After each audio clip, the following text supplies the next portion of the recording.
Hey YouTube, back with part 3 of my video blog. I know I've talked a lot, but I've got a lot of things to talk about. Whether you want to listen to it or not is another story, but I need to talk about it. I want to talk about it. This part is about a product by Magnet Paints called Chassis Saver. For those that have been watching my videos, you'll know that I've used it a couple of times already. Used it on a project that I did for Armored One. Check out those videos. It's actually a display frame for what I found out more about the company. What the company does is they sell a film that you put on any glass and it turns it into a safety glass. It helps prevent people from breaking out your windows and getting in. And depending on how thick your glass is, it's bulletproof. It will stop bullets, multiple bullets. So anyway, I used it on that project. I built a display frame for them to put the glass in, beat the crap out of it, shoot it, whatever they wanted to. Used it on that, turned out fantastic. Great, I sprayed it on them. The second project I used it on was Project Towtruck rust repair. I opted to brush it on that time because I just wanted to see what the difference was. And in the process of brushing it on, I had spilled some on my welding table that I'll show you in a minute. And I also put some on kind of a rusted little piece of scrap sheet metal that I plan on putting outside in the elements and just kind of seeing the weather, how it handles the weather. But anyways, in the last video that I did for Project Towtruck rust repair, I talked about Chassis Saver. If you put it on too thick, it bubbles. Okay, it'll bubble. And I experienced that in one spot when I sprayed it. So I knew it was a possibility if I brushed it on, because when I brushed it on, it just went on thicker. You know, it's just the way it is. You know, you spray it on, it goes on nice, even coats. If you brush it on, it's sloppy and a big mess.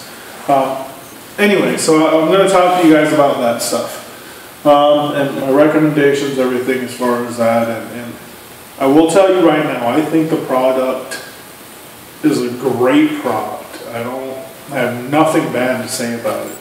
But it's a product that you need to learn how to use properly. Okay?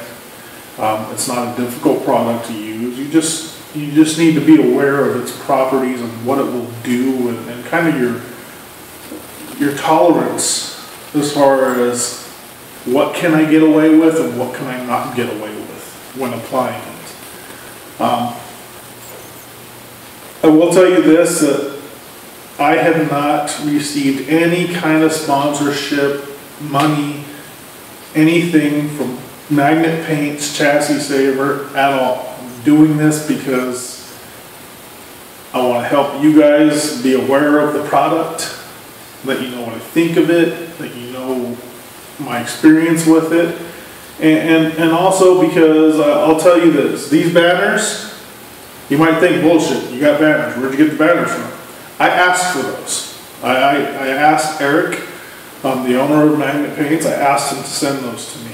And the reason I asked him to send those to me was because on Facebook, he had posted a couple pictures of a VW van again and asked people what it was. Just the doors. Wasn't the whole thing. What are these off of? And me and one other person got it right. The other person was kind of off in the years, said it was like 90s. Wasn't. It was an 80s van again.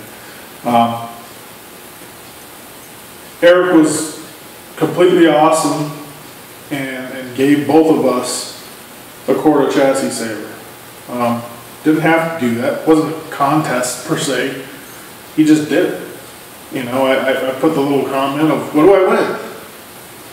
And he told me a free quart of Chassis Saver, and I was like, awesome. When I sent him my information, I was like, hey, if you got any banners or whatever, send them to me. You know? Out of appreciation for you being cool enough to do that, you know, I'll put the banners up and let people see them when I'm working on stuff, you know, and this is not where they're going to stay. I haven't decided where they're going to go in the shop. I want to put them somewhere in the vicinity of the Pathfinder that I'm working on for the Tale of Two Sisters, but I just haven't found a proper place to put them yet, where they'll get, where they'll be seen in my videos and whatnot. So for the time being, for the video blogs, I put them up here. Anyway, part 2, I talk about customer service. That's what you get. You do your customers right. You do good things for your customers, and your customers will return that favor. I'm a strong advocate of good customer service. Good customer service. Very good customer service. Okay. Can't say enough about the customer service. You don't have to do things like that. There's a lot of companies that don't. There's companies out there that will be like, oh, we're doing a giveaway. We're accepting whatever. We're doing a giveaway. Just give us all your information so we can spam you for the next whatever, the rest of your life. And you probably are not going to win shit. This was something that it was random and to me awesome. For Facebook followers, people that have liked the page and supporting his company in that avenue, already currently supporting, not, hey, if you want to win a free whatever, go like our page and go fill out this form. It wasn't that. We're already like the page. We already are in communication and supporting it, and that's what you do for people that do that. You don't do that to just drum up more traffic. You can if you want, but you do it to also support those that are supporting you already. If I had to give away a free product or give away some free service, I'd give it to one of my customers before I give it to somebody that never supported me before, that just wants something free. Anyway, customer service is a whole other rant and rave that I can go on for hours. So with that being said, let's get to the product. Let me show you what's going on with that.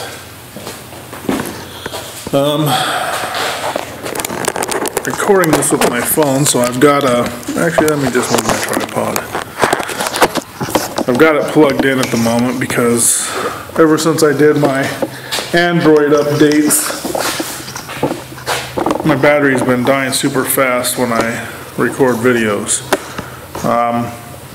I'm going to show you this piece for now. Essentially, I don't have to show you this other part except for to test it. This was brushed on both areas. You see the bubbles, okay? There's a lot of them. This is put on very thick. You could see the drips underneath there from how thick it really was. Way too thick. I could have put it on thinner with the brush. I really could have. I was being very impatient. I was kind of just done with the project I was working on, and just, it is what it is. You can see in this section right here, where there's very little bubbles, that it levels really, really well. Okay, the product looks really good. When it's applied right, it looks really good. Okay. When it's applied too heavy, you get these bubbles. That's fixable, by the way. Take some sandpaper, sand that down smooth, put another coat on it, and it's done. Okay, it's fixed. This is going to be the piece. I'm actually going to do that because I do have a little bit of the chassis saver left over. At some point, I'm going to sand both of these areas smooth, and I'm going to put one more coat on them. And then I'm going to throw this thing out in the yard and see what happens. But that's kind of is what it is. Let me move the camera one more time so we can show you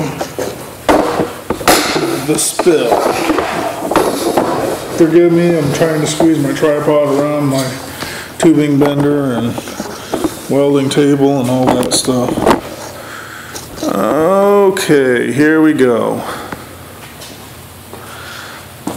When I was pouring the paint out of the can into a mixing cup, which you really shouldn't do, In the instructions it tells you to get like a scooper or something, scoop it out. The reason why you shouldn't pour it out is because this stuff is really strong. Okay, if you get it around that seal of that can, there's a good chance you're not ever getting the lid off of it again. Let me show you what they recommend.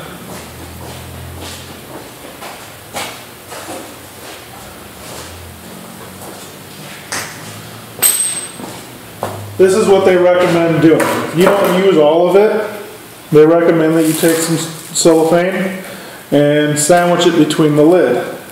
And this will hopefully allow you to remove the lid in the future.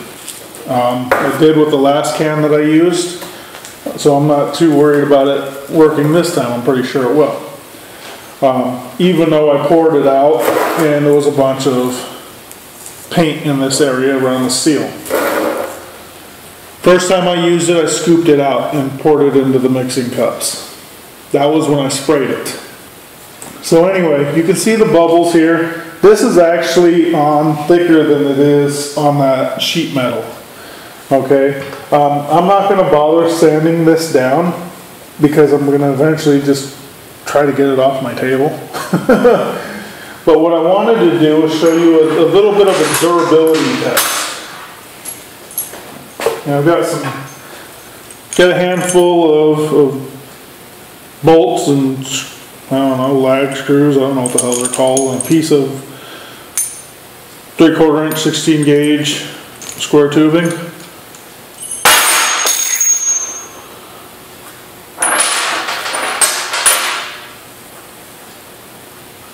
Let me try to give you guys a better look here.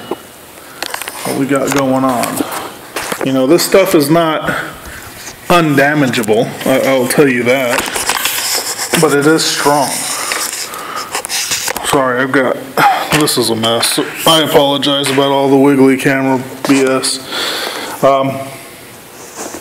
This is going to be hard for you to see because of the bubbles, unfortunately. I only see one damaged, actually two damaged points.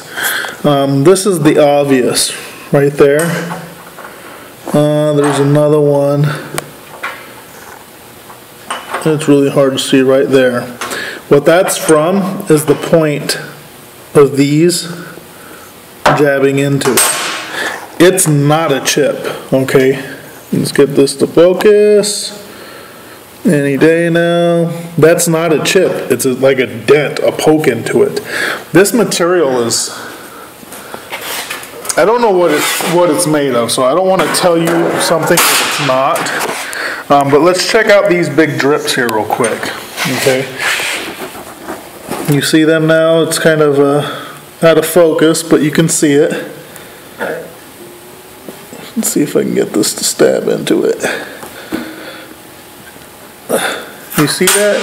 And it's got the little dimple in it. Focus, focus. There we go. Got the little dimple in it from me poking it, but it's very, I don't know how to describe it.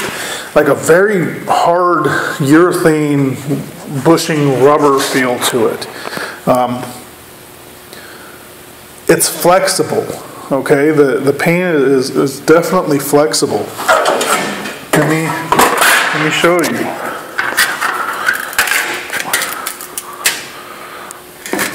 Try not to hurt my hand here and stab myself up.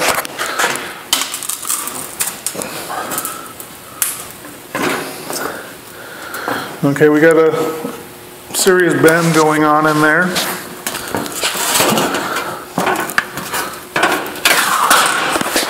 There you go. There's absolutely no cracking, okay? No cracking at all. No peeling, no nothing. Okay, this stuff is very, very durable. It will get damaged. If you hit this thing hard enough, it will get damaged. In comparison to like a powder coat situation, I think we're dealing with two different animals, okay? The idea behind Chassis Saver is that you paint it over rust and it encapsulates it and will suffocate it. Okay, let me get this camera back over here so I can sit down and you're not just staring at that mess of a paint job.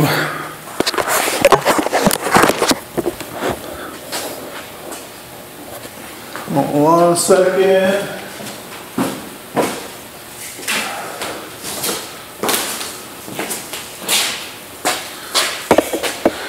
Okay, so it encapsulates it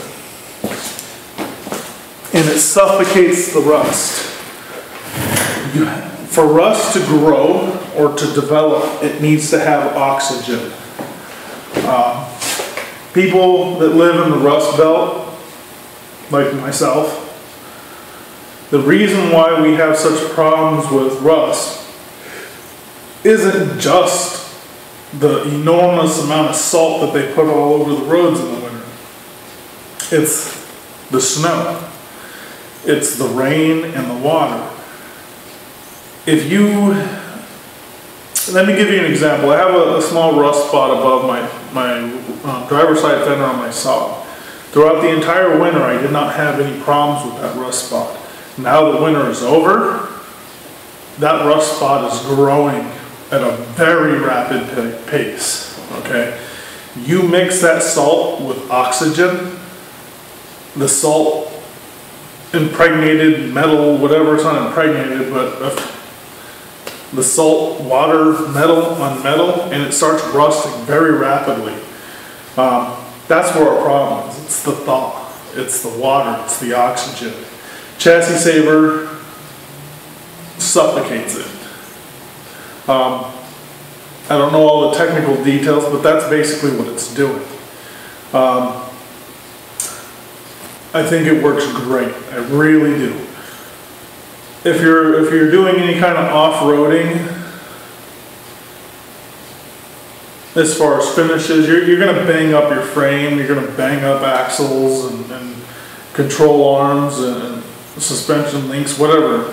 You're going to bang up those things, okay? I do off-roading, that's why I bring that up.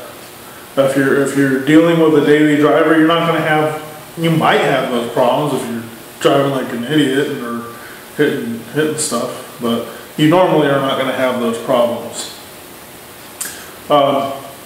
Me as an off-roader, I still like the product, because even if it takes a shot and I peel some of that off, if it peels off, if it exposes the metal at all, it's a paint.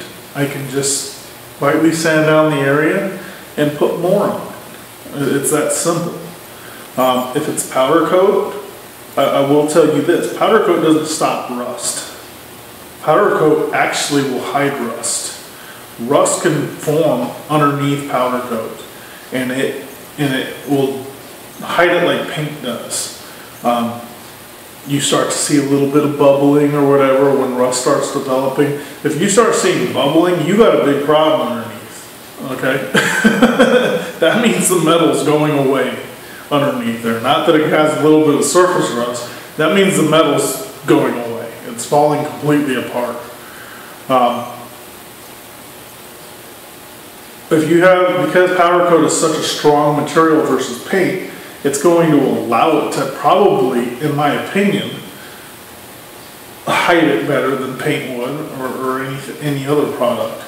So I know most people would say, well, why don't you just use the POR15, the POR15, POR15, because it's supposed to do the same thing. I don't have any experience with it. I'm not even going to badmouth that product at all. I don't know nothing about it. But I will tell you this, the little that I do know about it, it's a much more intelligent process. There's a lot more involved in dealing with that product as far as application, and to install that, to apply that product, you're going to spend substantially, I'm not wording this properly, to apply that product to any project. Let's say you got a rusted frame and you're trying to just surface rust, and you're just trying to protect it so it doesn't get worse. By the time you clean the frame, because with that product you have to remove the rust, period. You have to remove the rust. From what I've been told, you have to remove the rust. Then there's multiple products that are put on before the top coat of the Pour 15. When you're all said and done, you're spending so much more money than you would spend with Chassis Saver. A lot more money. A lot more money. Some people say Chassis Saver is expensive. It's a lot cheaper than the other stuff. Considering the process and what's involved and the time and the effort, it's a lot cheaper. It's a lot easier. It's simpler. And that's it. It's plain and simple. It's just a simpler process. My recommendation, if you're going to buy the product from them and use this, I would spray it if you have that ability. If you're going to brush it on, do not push it. Don't push it. You know, even though you can sand down the bubbles and put another coat on it, just don't push it. Put the coats on as thin as possible. Take your time with it and let it be what it's going to be, and it'll turn out really good for you. I would spray it though. I would spray it. If you spray it, you need to get chassis or magnet paints. Their S8 reducer. It's their product. It's really cheap, and you use that to thin out the paint and spray it with it.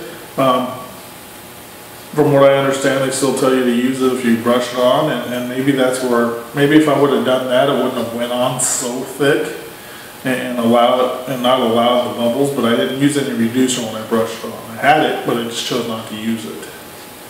When you go to store the product, when you're done, if you got any left over, you need to pour a little bit of the S8 reducer. Don't mix it in with the paint. Pour it on top of the paint in the can. Put your cellophane, your whatever, and then put your lid on there. What it does is the reducer tries to keep the paint from hardening up and creating that typical seal over the top of it. I don't know about shelf life. You have to check out their website as far as shelf life is concerned. You know, I don't have enough experience with that to comment on that. I do know that I don't like storing paint. Once I open it, I try to use it, and that's me. I'm not a professional painter by any means, and don't claim to be. I just don't like doing that. With the last little bit that I had, and instead of trying to save it, here's what I used it on, and this was brushed on as well.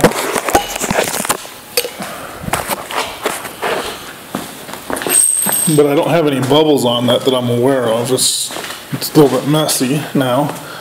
The base of my bench grinders. You see all that crap down there? That's not bubbles. That's crap from me using the angle grinder. The finish actually turned out really good. No bubbles at all. It's kind of hard to see because it's dark over here. Plus it's black. Any of the imperfections that you're seeing, the little dents, divots, that's the metal. That's the way the surface was, and it just smoothed out. So this right here is a good example of what it would look like if it was applied right. Let me see if I have, here's a towel, I can wipe off that base a little bit.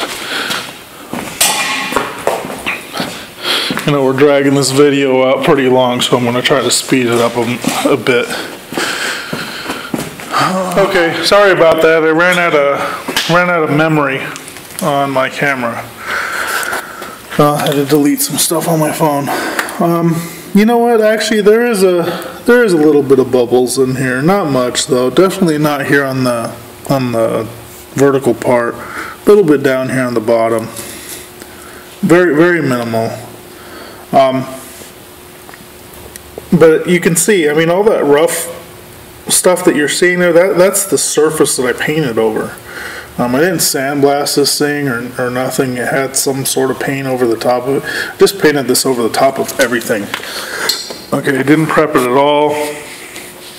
I just did it because I had extra paint in my cup after painting the frame of Project Towtruck, and didn't want to put it back in the can, and you know, with brushing it on there was crap in it, and I just figured I'd use it on something.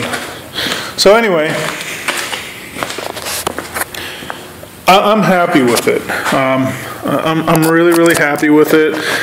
I would say that if you have any questions or concerns definitely about the product, you know, give them a call, man. They seem like a nice company. People that, you know, Eric seems like a nice guy, and he's not going to steer you wrong. It's a good product. I haven't heard anybody say anything bad about this product at all, ever. And I've looked, believe me, I looked. If you've heard somebody say something bad about it, share it, because I don't know, I've never heard of it. Actually, no, I have. Well, the guy that I bought this from, the paint store that I bought it from, he was basically telling me the same thing. He says he's only heard of one person ever complain about it, and he said that the paint basically came off of the vehicle. The problem wasn't the paint. The problem was who installed it. This does not need primer. Do not use primer. Do not put it over anything but the clean metal. If you have brand new metal, you need to rough up the surface. It needs something to bite a hold of. If you have a frame that already has some surface rust, just knock off the loose stuff. Kind of give it a light sand just to knock off the loose stuff, the stuff that's just going to fall off, and paint it right over the top of the rust. Don't try to use any chemicals to thoroughly clean the rusted area. They want you to paint it on top of the rust because it'll bite into it. It gives it something to grab. The rust isn't going to continue to grow underneath it. It's going to be choked out. If you're interested in checking out their data sheet, it'll give you all that information. All of that information. Check out their website. Check out Magnet Paints. I'll put the link down in the description for you guys to check out. And they actually have a separate website for another product that is actually very popular. I haven't used it yet, but plan on it. Monstaliner, not Monster, Monstaliner. Go to monstaliner.com, or you can go to Magnet Paints. I'll put the links again down in the description. This is a roll or spray on bed liner.